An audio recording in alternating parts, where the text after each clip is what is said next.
Un lustro desde la llegada del COVID-19. Hola a todos, soy Carlos Eduardo Osorio Aguiar, ciudadano, abogado y político colombiano, y este es mi podcast Píldoras del Saber. Bienvenidos hoy 17 de marzo del año 2025 a este episodio que es el número 64. Hace 5 años por esta época, la humanidad empezaba a vivenciar y experimentar una de las dificultades más grandes del último siglo. Tal vez pensábamos que las pandemias eran algo del pasado, que no iban a llegar a esta época de modernidad y avances médicos. Pero la verdad es que las enfermedades han acompañado a la humanidad desde siempre, desde tiempos inmemoriales, cuando un grupo de personas se asientan en determinados lugares y empiezan a vivir en comunidades, compartiendo espacios, viajando e interactuando, también empezaron a transmitirse y compartirse algo más: virus, bacterias y con eso epidemias que marcaron épocas enteras. Es así como el 2020 marcó un hito en nuestra era. Vivenciamos el inicio del confinamiento por causa del COVID-19. Se trató de una crisis sanitaria que cambió la forma en la que vivíamos, trabajábamos y nos relacionábamos. Pero no fue la primera vez que algo así sucedió. A lo largo de la historia, varias pandemias han puesto a la humanidad contra las cuerdas, dejando cicatrices profundas, aunque también enseñanzas. Por ejemplo, en el siglo VI, el Imperio Bizantino estaba en su máximo esplendor, cuando fue golpeado por la peste de Justiniano. Imagina una ciudad como Constantinopla, con casi 800.000 habitantes, viendo cómo la enfermedad se propagaba sin control. El propio emperador Justiniano enfermó, aunque logró sobrevivir. No tuvieron la misma suerte los millones de personas que murieron en todo el imperio. Esta crisis debilitó tanto a Bizancio que algunos historiadores creen que marcó el comienzo del fin de la antigüedad. Siglos después, la peste negra hizo estragos en Europa. Durante la Edad Media, la gente no tenía idea de qué la causaba, ni cómo detenerla. En solo unos años, la población europea pasó de 80 a 30 millones de personas. Las ratas que viajaban en barcos y convivían con los humanos en las ciudades fueron las responsables de llevar consigo la bacteria Yersinia pestis, que convirtió a la peste negra en una de las pandemias más mortales de la historia. Luego está la viruela, una enfermedad que aterrizó a la humanidad durante siglos. Se expandió con una velocidad brutal y tenía una tasa de mortalidad de hasta el 30%. Pero aquí hay una historia con un final diferente. La viruela es una de las pocas enfermedades que hemos logrado erradicar completamente. Y fue precisamente esta lucha la que llevó al descubrimiento de la primera vacuna, un hito que cambió la medicina para siempre. Más adelante, en 1918, llegó la gripe española, una pandemia que, irónicamente, no tuvo su origen en España, sino en Estados Unidos. Se le llama así porque España, al no estar involucrada en la Primera Guerra Mundial, no censuró la información sobre la enfermedad. Mientras las tropas viajaban por el mundo, el virus hacía lo mismo. Se estima que causó la muerte de entre 20 y 50 millones de personas, aunque algunos estudios sugieren que pudieron ser hasta 100 millones. Y la gripe no se detuvo ahí. En 1957 apareció la gripe asiática. En 1968, la gripe de Hong Kong. Y cada vez la ciencia estuvo un poco más preparada para enfrentarla. Más cerca en el tiempo, el virus de inmunodeficiencia adquirida, conocida como VIH o SIDA, marcó una de las pandemias más devastadoras de los últimos tiempos. En 1981 se detectaron los primeros casos y desde entonces el virus ha cobrado la vida de unas 25 millones de personas. A diferencia de otras pandemias, esta no se propaga por el aire, sino por contacto con fluidos corporales, lo que hizo que al principio su transmisión fuera un misterio. Hoy, gracias a los avances médicos, el VIH ya no es una sentencia de muerte, pero sigue siendo un desafío global. Todas estas pandemias han dejado huellas en la humanidad. Algunas cambiaron la economía, otras impulsaron avances científicos y todas nos recordaron lo vulnerables que somos, pero también demostraron nuestra capacidad de adaptación y resistencia. Hoy, cuando recordamos el impacto del COVID-19, podemos ver que formamos parte de una historia mucho más grande, una historia en la que la ciencia y la solidaridad han sido nuestras mejores herramientas para enfrentar lo desconocido. Claramente, el mundo no está preparado para la próxima pandemia. Esta no es una afirmación alarmista, sino una advertencia que lleva años repitiéndose sin que se tomen las acciones necesarias. Tedros Adhanom, director general de la Organización Mundial de la Salud, OMS, lo anticipó el 12 de febrero de 2018. Alertó que la humanidad no estaba lista para enfrentar una pandemia y que, en cualquier momento, podría ocurrir una. Menos de 2 años después, la historia le dio la razón con la llegada del COVID-19 y efectivamente la reacción mundial fue caótica y tardía. La pregunta no debería ser si habrá otra pandemia, sino cuándo. En su discurso en la pasada Cumbre Mundial de Gobiernos en Dubái, el mismo Tedros Adhanom reiteró su mensaje: el mundo sigue sin estar preparado, y si no aprendemos las lecciones pendientes, la próxima vez lo pagaremos caro. La advertencia no es menor, pues la Organización Mundial de la Salud, OMS, ha señalado que la siguiente pandemia podría ser provocada por un virus de la influenza, un nuevo coronavirus o incluso por un patógeno completamente desconocido, lo que se denomina como una enfermedad X. El concepto de enfermedad X no es nuevo. La Organización Mundial de la Salud lo introdujo en 2018 como una forma de referirse a una amenaza epidémica desconocida, para la que los gobiernos deben estar preparados. De hecho, el COVID-19 fue una enfermedad X, un nuevo virus que desencadenó una crisis sanitaria global, pero no será la última. Podría haber una enfermedad Y o una enfermedad Z, y lo cierto es que, tal como están las cosas, el mundo sigue sin estar listo para enfrentarlas. Ante este panorama, en diciembre de 2021, los Estados miembros de la Organización Mundial de la Salud se reunieron en Ginebra y acordaron desarrollar un tratado internacional sobre preparación y respuesta ante pandemias. El objetivo era establecer un marco legalmente vinculante para garantizar la cooperación global en caso de una nueva crisis sanitaria. La Asamblea Mundial de la Salud, programada para mayo de este año 2025, fue fijada como fecha límite para completar este acuerdo. Sin embargo, aún persisten desacuerdos entre los países.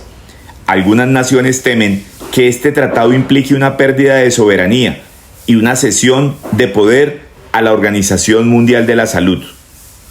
Ante esto, Adhanom ha insistido en que tales preocupaciones son infundadas, pero la desconfianza sigue presente. La historia ya nos mostró las consecuencias de la improvisación y la falta de preparación.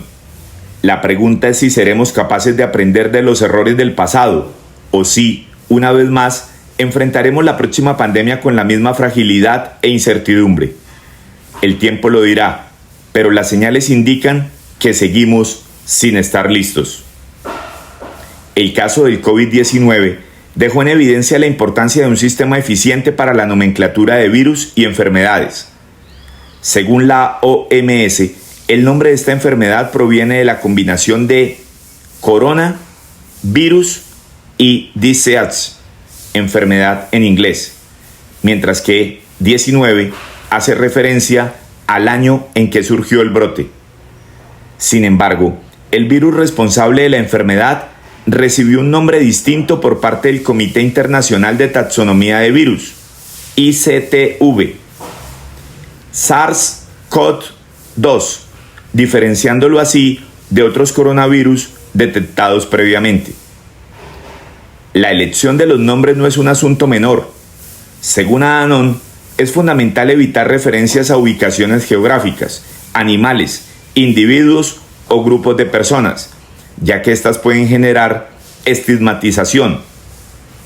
Esto quedó claro con la pandemia del H1N1, inicialmente llamada gripe porcina, lo que llevó al sacrificio innecesario de miles de cerdos en Egipto, debido al pánico generado por su denominación.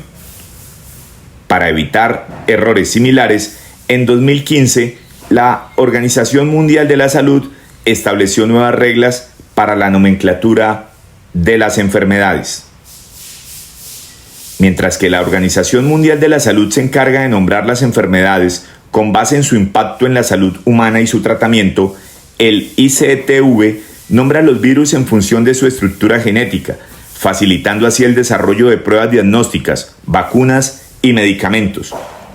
Esta diferenciación explica por qué el virus SARS-CoV-2 y la enfermedad COVID-19 tienen nombres distintos, al igual que ocurre con el VIH y el SIDA.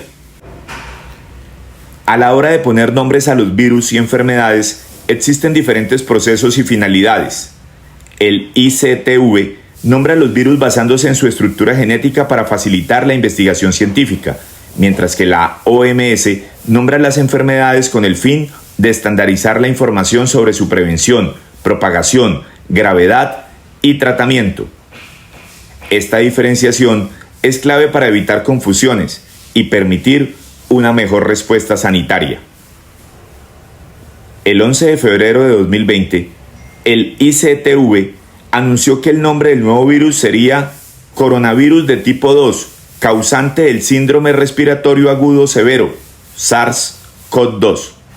Se eligió este nombre porque el virus está genéticamente relacionado con el coronavirus responsable del brote de SARS de 2003, aunque se trata de dos virus diferentes.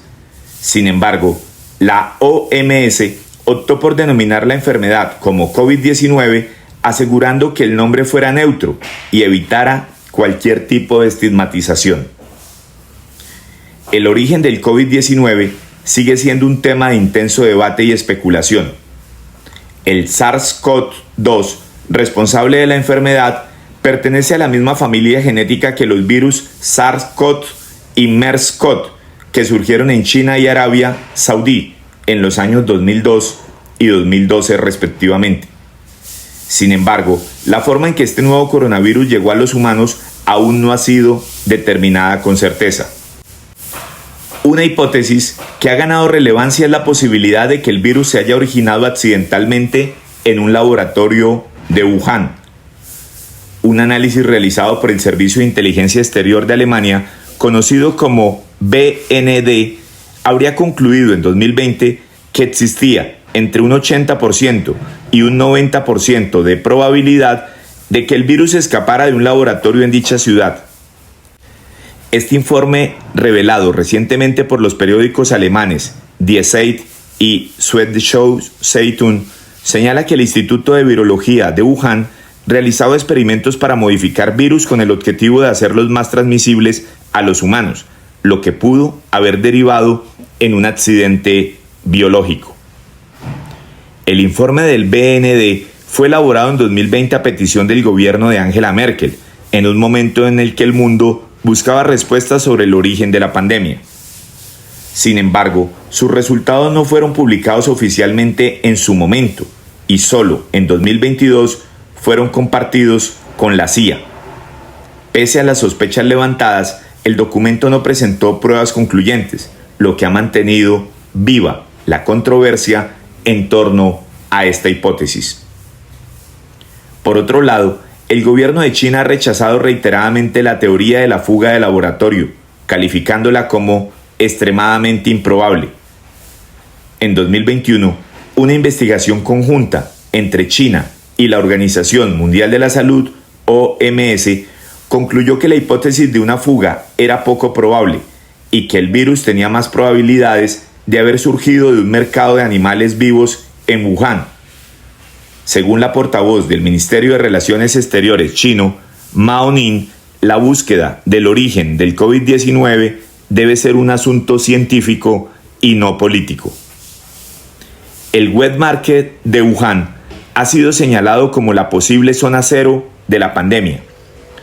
Estudios han demostrado que el primer caso de COVID-19 se detectó en un trabajador de este mercado y que varios de los casos iniciales también estaban relacionados con el lugar. Investigaciones publicadas en la revista científica Cell han encontrado pruebas genéticas que indican que el ancestro común más reciente del SARS-CoV-2 estaba presente en los animales vendidos en el mercado. El debate sobre el origen del COVID-19 sigue abierto, con implicaciones no solo científicas sino también políticas. Mientras algunos sectores exigen una investigación más transparente y exhaustiva, otros advierten que la politización del tema obstaculiza la búsqueda de respuestas. Lo cierto es que entender el origen de esta pandemia es clave para prevenir futuros brotes y fortalecer la respuesta global ante amenazas sanitarias similares. El 6 de marzo de 2020, Colombia confirmó su primer caso de COVID-19, marcando el inicio oficial de la pandemia en el país. La paciente, una joven de 19 años, procedente de Milán, Italia, presentó síntomas y fue diagnosticada por el Instituto Nacional de Salud. A partir de ese momento, el gobierno colombiano implementó planes de contingencia y estrategias de control epidemiológico, alineándose con las medidas que otros países ya habían adoptado. El contexto global en ese momento mostraba una rápida expansión del virus, con 96 países reportando casos confirmados. En respuesta, Colombia decretó una cuarentena nacional el 23 de marzo, días después de que la Organización Mundial de la Salud declarara la pandemia. Estas medidas incluyeron el cierre de instituciones educativas, restricciones en eventos masivos y recomendaciones de higiene y distanciamiento físico. Uno de los aspectos más interesantes de la evolución de la pandemia en Colombia es la diferencia en la velocidad de propagación respecto a otros países de la región como Perú. A pesar de haber reportado su primer caso el mismo día, la curva de contagios en Perú creció con mayor rapidez, alcanzando cifras significativamente más altas en poco tiempo. Este fenómeno resalta la importancia de la rapidez y eficacia de las respuestas gubernamentales ante crisis sanitarias. Por otro lado, la variabilidad en la tasa de contagios entre regiones dentro del país evidenció desigualdades estructurales en el sistema de salud colombiano. Ciudades como Cartagena y regiones como el Amazonas fueron más golpeadas en términos de incidencia per cápita, lo que expuso falencias en infraestructura y acceso a servicios médicos. También es relevante el caso de un paciente con síntomas sospechosos antes del primer caso oficial, lo que sugiere que el virus pudo haber estado circulando en el país antes de su detección oficial. Este tipo de casos resalta las limitaciones en la capacidad de diagnóstico temprano y la importancia de contar con mecanismos más eficientes para la identificación de enfermedades emergentes. En retrospectiva, la gestión inicial de la pandemia en Colombia tuvo aciertos y desaciertos. Si bien la rápida implementación de medidas restrictivas ayudó a contener la propagación en las primeras semanas, con el tiempo quedaron en evidencia problemas de coordinación entre el gobierno nacional y las administraciones locales, además de dificultades logísticas en la distribución de pruebas y equipos de protección. La La pandemia del COVID-19 dejó múltiples lecciones para el sistema de salud y la gestión gubernamental. La importancia de la preparación, la capacidad de respuesta y la coordinación interinstitucional son aspectos fundamentales para enfrentar futuras crisis sanitarias. Además, es fundamental seguir investigando el impacto de las decisiones tomadas y reforzar la capacidad del país para enfrentar amenazas epidemiológicas con mayor efectividad. El anuncio del aislamiento preventivo obligatorio en Colombia el 20 de marzo de 2020 marcó un punto de inflexión en la historia reciente del país. La medida tomada por el entonces presidente Iván Duque Márquez reflejaba el temor e incertidumbre global ante la pandemia del COVID-19.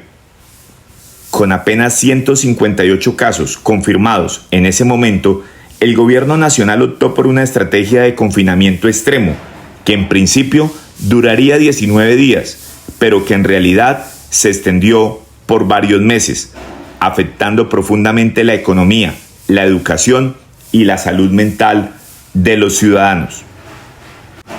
El confinamiento prolongado, que se extendió gradualmente hasta el 1 de septiembre de 2020, evidenció las desigualdades estructurales del país. Mientras algunos sectores económicos lograron adaptarse al trabajo remoto, otros, como el comercio informal y las pequeñas empresas, sufrieron un impacto devastador. A pesar de los esfuerzos del gobierno por mitigar los efectos de la crisis con subsidios y programas de ayuda, muchas familias vieron reducidos sus ingresos, aumentando la pobreza y el desempleo. El decreto 457 de marzo 22 de 2020 estableció las condiciones del aislamiento y buscó reducir la mortalidad y mejorar las condiciones del sistema de salud. Sin embargo, a pesar de la implementación de estrictas medidas, el país registró un total de 6.175.181 casos confirmados y más de 140.000 muertes durante los 840 días que duró la emergencia sanitaria. Estos datos revelan que, aunque el confinamiento pudo haber frenado la propagación en un inicio, no fue suficiente para evitar una crisis sanitaria de gran magnitud. Un aspecto crítico de la gestión de la pandemia en Colombia fue la falta de consenso sobre las medidas adoptadas. Mientras algunos sectores apoyaban las restricciones por considerarlas necesarias para evitar el colapso del sistema de salud, otros argumentaban que el daño económico y social era demasiado alto. La reactivación económica se convirtió en un reto mayúsculo y muchas de las decisiones gubernamentales fueron objeto de debate. Otro punto de discusión fue el impacto en la educación. Con el cierre prolongado de las instituciones educativas, miles de niños y jóvenes enfrentaron dificultades para acceder a la educación virtual debido a la falta de conectividad y recursos tecnológicos. Esto generó un rezago educativo significativo, que aún hoy se siente en los indicadores de aprendizaje y cobertura escolar. En retrospectiva, la emergencia sanitaria, que finalizó el 30 de junio de 2022, dejó importantes lecciones para Colombia. La pandemia evidenció la fragilidad del sistema de salud y la necesidad de fortalecerlo para futuras crisis. También demostró la importancia de encontrar un equilibrio entre la salud pública y la estabilidad económica y social. A medida que el país avanza en la recuperación, es fundamental analizar con objetividad las decisiones tomadas para estar mejor preparados ante posibles emergencias sanitarias en el futuro. El impacto del COVID-19 en Colombia ha sido significativo, tanto en términos sanitarios como socioeconómicos. Desde el primer caso confirmado, el 6 de marzo de 2020, el país vivió una serie de medidas restrictivas para frenar la propagación del virus, incluida una cuarentena nacional ordenada por el presidente Iván Duque el 20 de marzo de 2020. Inicialmente, este aislamiento estaba programado para durar 19 días, pero se extendió hasta septiembre de 2020 con aperturas graduales. Durante la pandemia, se registraron más de 6.3 millones de casos y aproximadamente 142.780 fallecimientos en el país, según cifras del Instituto Nacional de Salud. La emergencia sanitaria se mantuvo vigente por 840 días, finalizando el 30 de junio de 2022.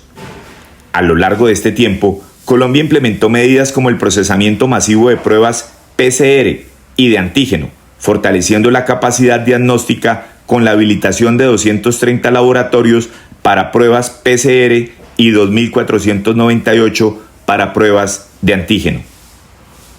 A nivel global, la Organización Mundial de la Salud informó que hasta noviembre de 2024 se han notificado más de 776 millones de casos de COVID-19 y más de 7 millones de muertes. Colombia no fue ajena a este impacto y experimentó diferentes olas de contagios con picos críticos en la ocupación hospitalaria y ajustes en las restricciones.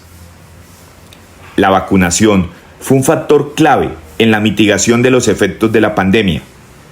Sin embargo, a pesar de la disminución de contagios, la falta de actualización de los esquemas de vacunación ha llevado a repuntes de fallecimientos, como lo evidenció Bogotá en agosto de 2024, cuando las muertes aumentaron un 62.5% en comparación con el mismo periodo de 2023.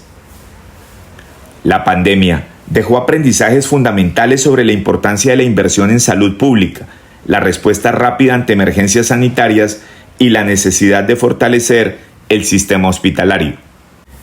Aunque la emergencia ha terminado, el COVID-19 sigue presente y el desafío ahora radica en mantener estrategias de prevención y preparación ante futuras crisis sanitarias.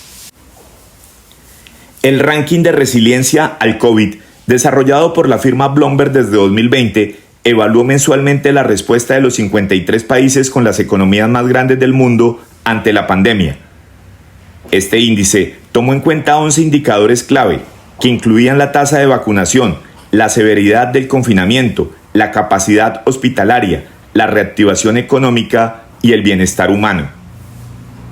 En este escalafón, Colombia logró ubicarse en el puesto número 12, consolidándose como el país latinoamericano mejor posicionado, superando a economías como Bélgica, Francia, Suecia, Reino Unido y Estados Unidos. A nivel continental, solo fuimos superados por Canadá, que ocupó la 7ª posición. El desempeño de Colombia en este ranking reflejó varios factores positivos en su manejo de la crisis sanitaria. Entre ellos, la implementación temprana de estrategias de contención, la adaptación progresiva del sistema de salud para la realización de pruebas diagnósticas y el acceso a vacunas que permitió una cobertura significativa de la población.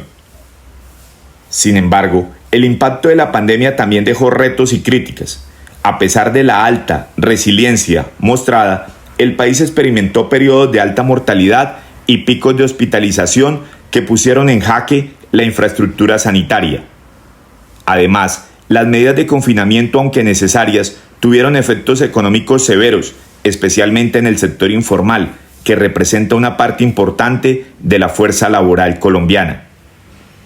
A largo plazo, los resultados obtenidos en el ranking de Bloomberg subrayan la importancia de fortalecer los sistemas de salud pública, mejorar la coordinación gubernamental en emergencias y garantizar el acceso equitativo a tratamientos y vacunas. La experiencia con el COVID-19 dejó lecciones clave para la gestión de futuras crisis sanitarias, destacando la necesidad de mantener una preparación constante ante posibles brotes de enfermedades emergentes. El 8 de diciembre de 2020, el mundo presenció un hito histórico en la lucha contra el COVID-19. Margaret Keenan, una mujer británica de 90 años, se convirtió en la primera persona en recibir una vacuna contra el virus ya autorizada para su uso. Se trataba del fármaco desarrollado por la farmacéutica estadounidense Pfizer en colaboración con BioNTech.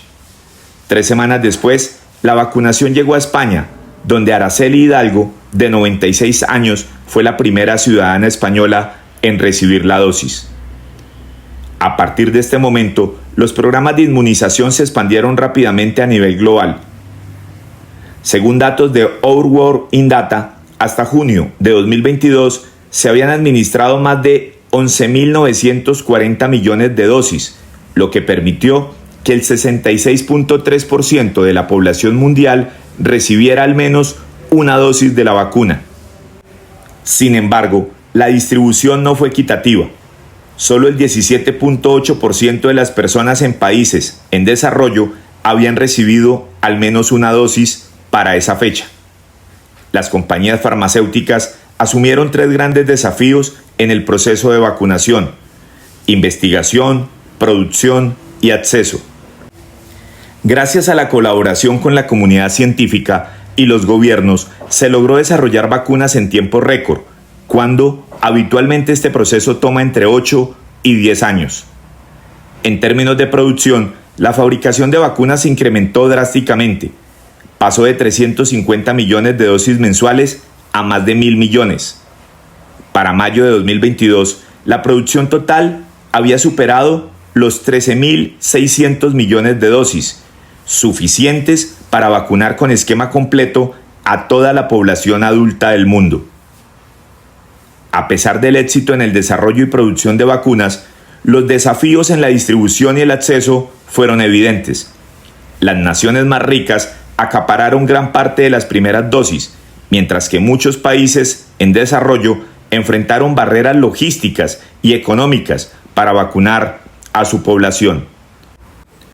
Para solucionar esto, se establecieron iniciativas como COVAX, un mecanismo de distribución equitativa liderado por la OMS, y la Alianza para las Vacunas Gavi, que permitió el acceso a millones de dosis en países con menos recursos. A medida que la pandemia avanzaba, se observó que la inmunización no solo reducía la mortalidad, sino que también permitía la reactivación económica y social en muchos países. Sin embargo, el surgimiento de nuevas variantes del virus puso en evidencia la necesidad de continuar con la actualización de los esquemas de vacunación para garantizar una protección efectiva a largo plazo. La vacunación contra el COVID-19 fue sin duda un hito científico sin precedentes que demostró el poder de la cooperación internacional y la importancia de contar con sistemas de salud resilientes y preparados para futuras pandemias.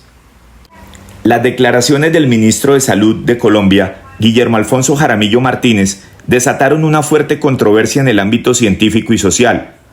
Durante una intervención pública, el funcionario afirmó que, abro comillas, todos los colombianos que están vacunados sirvieron para el más grande experimento que se haya hecho en toda la historia de la humanidad, cierro comillas. Además señaló que con excepción de la vacuna de Sinovac, todas las demás fórmulas contra el COVID-19 ingresaron al país sin autorización formal, lo que según él convirtió a la población en parte de un experimento masivo. Estas declaraciones generaron rechazo entre expertos en salud pública, epidemiólogos y organizaciones científicas, quienes advierten que poner en duda la seguridad y efectividad de las vacunas puede fomentar la desinformación y aumentar la desconfianza en la inmunización. Investigaciones globales han demostrado que las vacunas contra el COVID-19 pasaron por rigurosos ensayos clínicos y fueron aprobadas por agencias regulatorias como la Administración de Alimentos y Medicamentos de Estados Unidos, FDA, y la Agencia Europea de Medicamentos, EMA. La vacunación ha sido clave para reducir la mortalidad y la gravedad de la enfermedad, y la Organización Mundial de la Salud, OMS, ha reiterado en múltiples ocasiones que los beneficios de la inmunización superan ampliamente cualquier posible riesgo. Además, a nivel global, la administración de miles de millones de dosis ha permitido evaluar en tiempo real la eficacia de las vacunas, confirmando su papel fundamental en el control de la pandemia. En Colombia, la campaña de vacunación permitió la reapertura de la economía y la disminución de hospitalizaciones, evitando miles de muertes. Por ello, las afirmaciones del ministro causaron inquietud, especialmente entre quienes han trabajado en la promoción de la vacunación como una herramienta esencial de salud pública. Ante la polémica, se sigue a la espera de que el Ministerio de Salud emita aclaraciones sobre sus declaraciones y refuerce su compromiso con la evidencia científica en la toma de decisiones sanitarias. Desde su llegada a finales de diciembre de 2020, las vacunas contra el COVID-19 marcaron un punto de inflexión en la lucha contra la pandemia. Se estima que lograron evitar alrededor de 14.4 millones de muertes en todo el mundo, permitiendo un regreso progresivo a la normalidad. Sin embargo, como cualquier intervención médica, las vacunas no estuvieron exentas de efectos secundarios. En Estados Unidos, más de 270 millones de personas recibieron cerca de 677 millones de dosis de las vacunas contra el COVID-19. Aunque los efectos adversos graves fueron extremadamente raros, su impacto en términos absolutos afectó a miles de personas. De hecho, más de 13.000 personas han presentado reclamos ante el Fondo Gubernamental de Compensación por lesiones atribuidas a la vacuna, aunque hasta la fecha solo una decena ha sido indemnizada, principalmente por problemas cardíacos. Uno de los efectos secundarios más documentados fue la miocarditis en hombres jóvenes, especialmente después de recibir vacunas de ARNM, como las de Pfizer y Moderna. Además, se identificaron otros riesgos poco frecuentes, como problemas de coagulación sanguínea con la vacuna de Johnson & Johnson y un posible riesgo de accidente cerebrovascular, actualmente en investigación. En Hong Kong, estudios revelaron que aproximadamente 7 de cada millón de dosis de la vacuna de Pfizer-BioNTech podrían haber desencadenado casos graves de herpes zóster que requirieron hospitalización. Para monitorear estos efectos, agencias federales de salud han utilizado múltiples bases de datos, siendo la más grande el sistema de notificación de efectos adversos de las vacunas. Sin embargo, esta plataforma solo genera hipótesis, ya que los reportes no siempre están verificados. Por otro lado, bases de datos de historiales médicos electrónicos y reclamaciones de seguros han sido claves para rastrear patrones y confirmar riesgos. El monitoreo de los efectos secundarios de las vacunas contra el COVID-19 ha puesto en evidencia tanto los desafíos como la importancia de contar con sistemas de salud interconectados. En países como Estados Unidos, la fragmentación del sistema sanitario ha dificultado la detección precisa de algunos efectos adversos, pues los historiales médicos están dispersos entre diferentes empresas que no siempre comparten información. Esto demuestra la necesidad de mejorar la infraestructura de seguimiento y vigilancia epidemiológica para futuras emergencias sanitarias. A pesar de estos retos, el balance global de las vacunas sigue siendo ampliamente positivo. Gracias a su aplicación masiva, se logró reducir la mortalidad, disminuir la presión sobre los sistemas de salud y permitir la reactivación económica. No obstante, las investigaciones sobre sus efectos secundarios continúan, con el fin de garantizar la seguridad de futuras generaciones. Desde su aparición, el SARS-CoV-2 ha experimentado múltiples mutaciones, lo que ha llevado a la evolución de nuevas variantes con diferentes características. Desde enero de 2024, el 99% de las variantes que circulan en Estados Unidos son mutaciones de la cepa Omicron, la cual ha demostrado una notable capacidad para evadir la inmunidad adquirida por infecciones previas o vacunación. A diferencia de variantes anteriores como Delta, que afectaban principalmente los pulmones, Omicron y sus subvariantes tienden a infectar el tracto respiratorio superior, como la nariz y la garganta. Esto ha cambiado el perfil de los síntomas y la forma en que el virus se propaga. Entre las nuevas mutaciones detectadas en 2024 destaca la variante KP.2, perteneciente al grupo de variantes FLIR. Esta variante se ha extendido rápidamente y sus síntomas incluyen dolor de garganta, secreción nasal, tos, fiebre, congestión, fatiga, dolores musculares y de cabeza.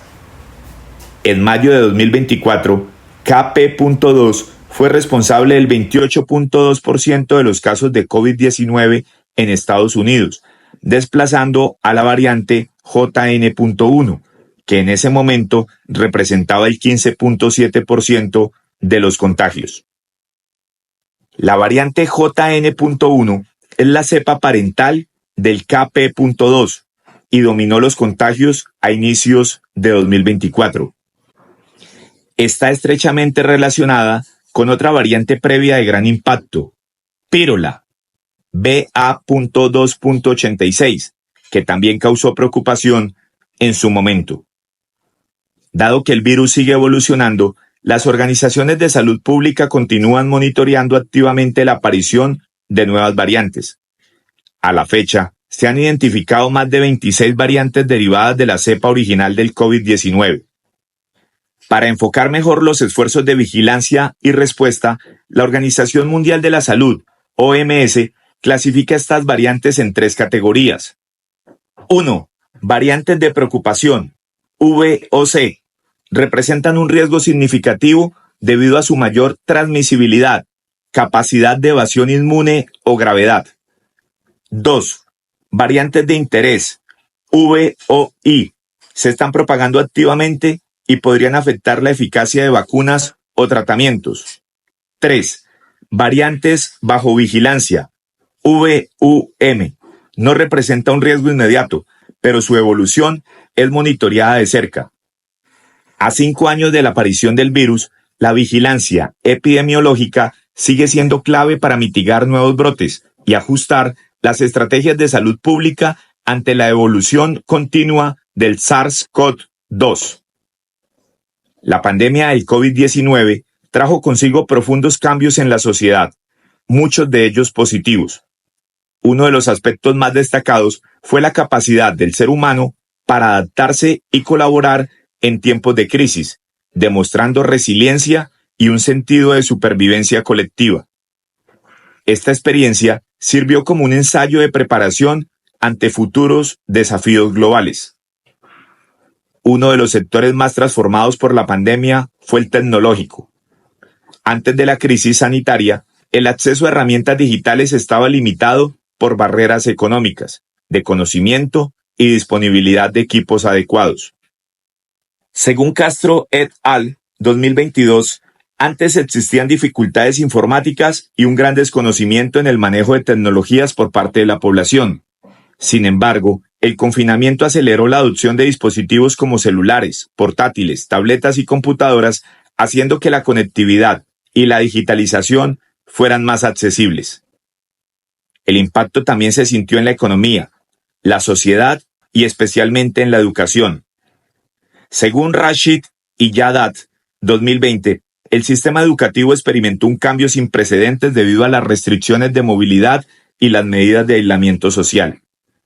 La necesidad de continuar con la enseñanza llevó a un crecimiento exponencial del aprendizaje digital, e-learning, que pasó de ser una alternativa complementaria a convertirse en la principal modalidad de educación en muchos países.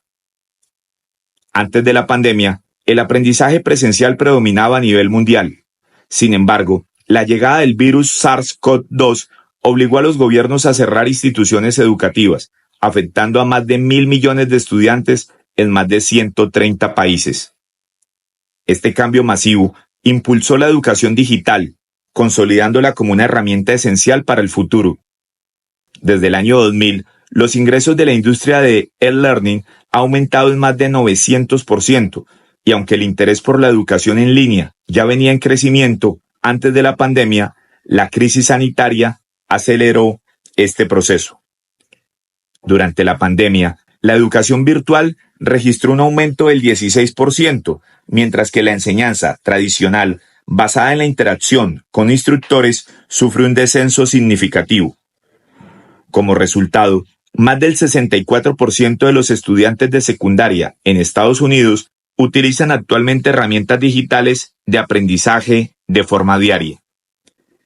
La pandemia no solo cambió la forma de enseñar y aprender, sino que marcó un punto de inflexión en la transformación digital de la educación. La tecnología ha dejado de ser un recurso opcional para convertirse en una necesidad fundamental, preparando el camino para un futuro donde la educación híbrida y virtual serán la norma. Volviendo a la importancia de la vacunación, te invito a que imagines lo siguiente. Estás en una ciudad donde un virus muy contagioso está buscando a quien infectar. Pero resulta que la mayoría de las personas ya son inmunes, ya sea porque se vacunaron o porque se enfermaron y su cuerpo aprendió a defenderse. ¿Qué pasa entonces? El virus choca contra un muro invisible, no encuentra suficientes personas para seguir propagándose, y poco a poco se apaga. Eso, en pocas palabras, es la inmunidad de rebaño. Este fenómeno ocurre cuando un porcentaje suficiente de la población es inmune, lo que protege también a quienes no pueden vacunarse, como los bebés recién nacidos o personas con problemas de salud, que los hacen más vulnerables. Pero ojo, la inmunidad de rebaño no es mágica ni eterna. Para algunas enfermedades, como el sarampión, más del 95% de la población debe ser inmune para que la enfermedad no vuelva. Si la cantidad de personas vacunadas baja, el virus encuentra grietas por donde colarse y vuelve a expandirse. Además, la inmunidad puede no ser para siempre. En algunos casos, los anticuerpos que nos protegen disminuyen con el tiempo, y por eso se necesitan refuerzos de vacunas. También hay virus como el COVID-19, que mutan y encuentran la manera de evadir nuestras defensas, lo que hace que las estrategias de protección deban actualizarse constantemente. Entonces, sí, la inmunidad de rebaño es una de nuestras mejores herramientas para frenar enfermedades, pero no funciona sola. Depende de nosotros, de la ciencia y de la responsabilidad colectiva para que siga protegiéndonos. El COVID-19 nos recordó que aunque la humanidad ha progresado enormemente, sigue siendo vulnerable. Sin embargo, también demostró que, cuando es necesario, podemos unirnos para encontrar soluciones, innovar y superar crisis sin precedentes.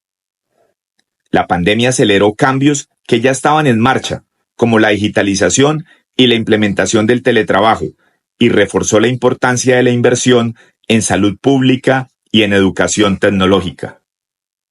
Además, nos dejó claro que la inmunidad colectiva es una estrategia clave para contener enfermedades, pero que su éxito depende del acceso equitativo a la vacunación y de la responsabilidad social. En última instancia, la historia de las pandemias es también la historia de la resiliencia humana. Si algo nos ha enseñado estos eventos es que, aunque las crisis son inevitables, nuestra capacidad de adaptación y aprendizaje es lo que nos permite salir adelante. Y sobre todo, que la ciencia, la cooperación y la empatía son las mejores herramientas que tenemos para enfrentar cualquier desafío global. Gracias, muchas gracias por haberme acompañado una vez más en su podcast Píldoras del Saber. Los espero el próximo lunes, como de costumbre, a través de mis canales de Spotify y YouTube. Hasta pronto.